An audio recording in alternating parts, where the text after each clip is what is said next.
राष्ट्रपति चुनाव के परिणाम आ चुके हैं और इन नतीजों ने विपक्ष को करारा झटका दिया क्योंकि जीत एनडीए उम्मीदवार द्रौपदी मुर्मू की हुई और इस जीत में क्रॉस वोटिंग का भी बड़ा हाथ है। यानी कहीं ना कहीं बीजेपी के पैतरों के आगे विपक्षी एकता कमजोर पड़ गई। हालांकि अब सभी दल इस वजह को ढूंढने में लग गए हैं कि आखिर क्रॉस वोटिंग क्यों हुई। साथ ही अब क्रॉस वोटिंग करने वाले विधायकों के खिलाफ कांग्रेस काफी सख्त एक्शन लेने के मूड में नजर आ रही है और इसके लिए उसने जांच शुरू कर दी है। यानी परिणाम आने के बाद से विपक्ष में खलबली मच गई है और इसी के साथ सतर्कता भी। लेकिन वहीं दूसरी तरफ उपराष्ट्रपति चुनाव ने भी सभी दलों में बेचैनी बढ़ा रखी है। सत्ता पक्ष की तरफ से जगदीप धनखड़ मैदान में है तो वहीं विपक्ष की तरफ से कांग्रेस की वरिष्ठ नेता मार्गरेट अल्वा को उपराष्ट्रपति पद का उम्मीदवार बनाया गया है और अब समर्थन को लेकर चर्चाएं तेज हो गई हैं। लेकिन इसी बीच 21 जुलाई को टीएमसी के ऐलान ने सभी को हैरान कर दिया। ऐलान था उपराष्ट्रपति चुनाव से दूरी बनाने का। अब तृणमूल कांग्रेस के इस ऐलान ने सभी को चौंका दिया। अटकलों का बाजार गर्मा गया। कई तरह के कयास लगने लगे, जैसे क्या ममता ईडी से डर गई हैं? क्या ममता बीजेपी से करीबी बढ़ा रही हैं? क्या कांग्रेस को कमजोर करना चाहती हैं ममता? क्या बीजेपी के इशारे पर काम कर रही है टीएमसी? ऐसे कई सवाल सियासी गलियारों में उठ रहे हैं जिन पर आज स्पेशल रिपोर्ट में करेंगे चर्चा। नमस्कार, मैं अंशिता श्रीवास्तव हाजिर हूं। तो आइए जानते हैं कि क्यों ममता ने इस चुनाव से बनाई दूरी। क्या पहले ही ममता ले चुकी थी फैसला? दोस्तों, इस समय सभी के जहन में एक ही सवाल है कि जो ममता बनर्जी लंबे समय से विपक्ष को एकजुट करने में लगी हुई थी, राष्ट्रपति और उपराष्ट्रपति चुनाव नजदीक आते आते उनकी भाषा क्यों बदल गई? क्यों ममता एकदम शांत हो गई हैं? और सबसे ज्यादा हैरान करने वाली बात तो ये है कि उन्होंने उपराष्ट्रपति चुनाव से ही किनारा कर लिया। दरअसल टीएमसी ने ऐलान किया कि उपराष्ट्रपति चुनाव में वो वोट नहीं करेंगी क्योंकि विपक्ष ने ममता बनर्जी की राय लिए बिना ही मार्गरेट अल्वा को उपराष्ट्रपति पद का उम्मीदवार घोषित कर दिया था। अब टीएमसी की इस घोषणा से हलचल तो मची और टीएमसी विपक्षी दलों के निशाने पर भी आ गई। लेकिन सवाल ये है कि क्या सिर्फ विपक्ष ने टीएमसी से नहीं पूछा इसलिए टीएमसी वोट नहीं करेगी, या फिर माजरा कुछ और है? अब सवाल उठा है तो कयास भी कई तरह के लग रहे हैं। दावा तो यह भी किया जा रहा है कि ममता सिर्फ कांग्रेस के खिलाफ जाना चाहती हैं क्योंकि अल्वा कांग्रेस की उम्मीदवार है, इसलिए उन्होंने दूरी बनाई। क्योंकि ममता शुरुआत से ही कांग्रेस को कमजोर करने की कोशिश में है। विपक्षी एकजुटता में भी वो कांग्रेस को साइडलाइन ही करना चाहती थी। हालांकि ये अलग मामला है, लेकिन इसके अलावा एक और दावा किया जा रहा है और वो ये है कि ममता के इन बदले हुए तेवर के तार जुड़े हैं दार्जिलिंग में हुई बैठक से, जिस बैठक में जगदीप धनखड़ और ममता बनर्जी के अलावा असम के मुख्यमंत्री हिमंत बिस्वा शर्मा भी मौजूद थे। 13 जुलाई को जब यह बैठक हुई थी उस समय सभी के कान खड़े हो गए थे कि एक दूसरे के धुर विरोधी धनखड़ और ममता की इस बैठक के मायने क्या हैं।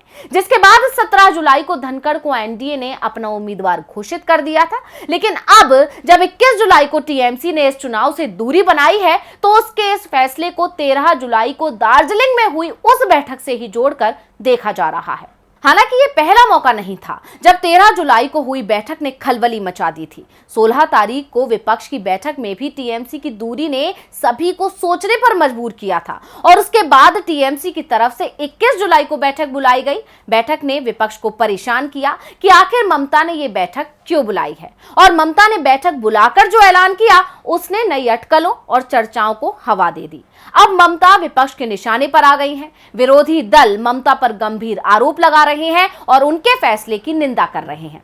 माकपा और कांग्रेस ने इस फैसले को तृणमूल कांग्रेस और भाजपा के बीच एक सूक्ष्म समझ का नतीजा बताया, जिसका मुख्य उद्देश्य देश में भाजपा विरोधी स्थान को कमजोर करना है।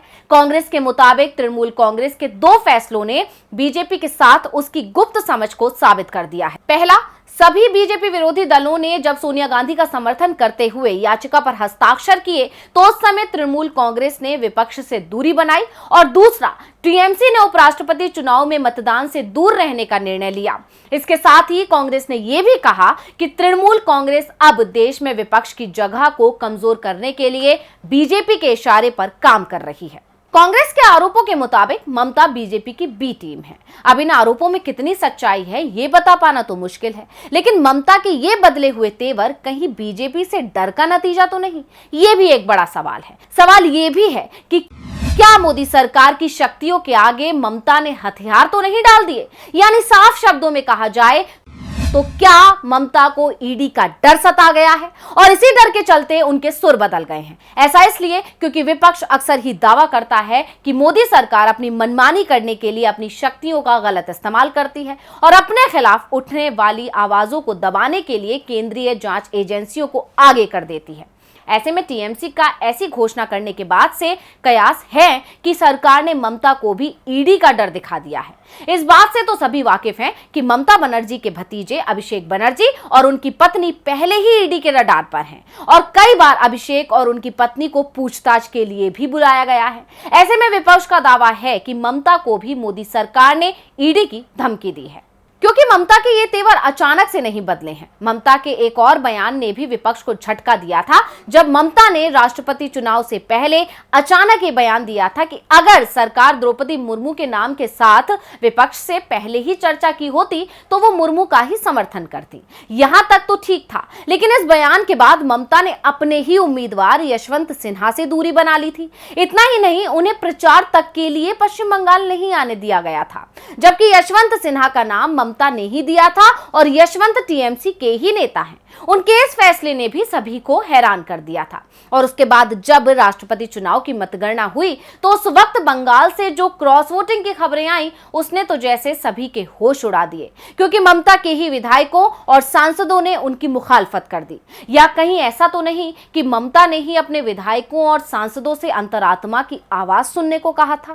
खैर, सवाल तो कई हैं और अटकलों का बाजार भी गर्म है, लेकिन ममता के बदले हुए तेवर इस बात की तरफ इशारा तो जरूर कर रहे हैं कि कुछ खिचड़ी तो जरूर पक रही है। क्योंकि जहां एक तरफ ममता का कहना है कि अलवा को उम्मीदवार बनाने को लेकर विपक्ष ने उनसे राय मशवरा नहीं लिया, लेकिन वही कांग्रेस का दावा है कि 15 जुलाई को दोपहर 2:30 बजे सोनिया गांधी ने उपराष्ट्रपति चुनाव के संभावित उम्मीदवार को लेकर ममता बनर्जी को फोन किया था। ममता ने उनसे कहा था कि मेरे नजर में कोई उम्मीदवार नहीं है, इसलिए विपक्ष संयुक्त रूप से जिस किसी को भी उम्मीदवार तय करता है उनकी पार्टी उसका समर्थन करेगी। इसके बाद एनडीए की ओर से 16 जुलाई को जगदीप धनखड़ के नाम का ऐलान किया गया था। उसी दिन रात को 8:30 बजे सोनिया गांधी ने ममता बनर्जी को मैसेज भेजा था, लेकिन उनकी ओर से कोई जवाब ही नहीं मिला। इसके बाद 18 जुलाई को शरद पवार के घर पर विपक्षी दलों की मीटिंग हुई। इसमें शिवसेना और टीआरएस के नेता भी मौजूद थे। टीएमसी को भी न्योता दिया गया था, लेकिन वहां से कोई नहीं पहुंचा। ममता बनर्जी से शरद पवार ने फोन पर बात करने की कोशिश की, लेकिन ममता के ऑफिस से जवाब आया कि मुख्यमंत्री एक मीटिंग में बिजी हैं। विपक्ष के नेताओं ने उनका करीब आधे घंटे तक इंतजार किया, लेकिन ममता से संपर्क नहीं हो पाया। इसके बाद शरद पवार ने मार्गरेट अलवा के नाम का ऐलान कर दिया। इतना ही नहीं, कांग्रेस के वरिष्ठ नेता अधीर रंजन चौधरी ने कहा कि यह दुर्भाग्य की बात है कि ममता दिल्ली में कुछ और बात करती हैं और बंगाल जाकर कुछ और बात निकलती है। वो दुविधा और ध्रुवीकरण की राजनीति करती हैं, जिसमें बीजेपी और ममता दोनों का फायदा है। हालांकि ममता के इस फैसले ने भूचाल ला दिया है, लेकिन इसके पीछे की असली वजह क्या है, इसको लेकर कुछ भी कह पाना अभी मुश्किल है। लेकिन ममता ने यूं ही ये फैसला नहीं लिया है, इतना तो तय है। तो आज की इस स्पेशल रिपोर्ट में बस इतना ही। फिर हाजिर होंगे एक और स्पेशल रिपोर्ट के साथ। नमस्कार।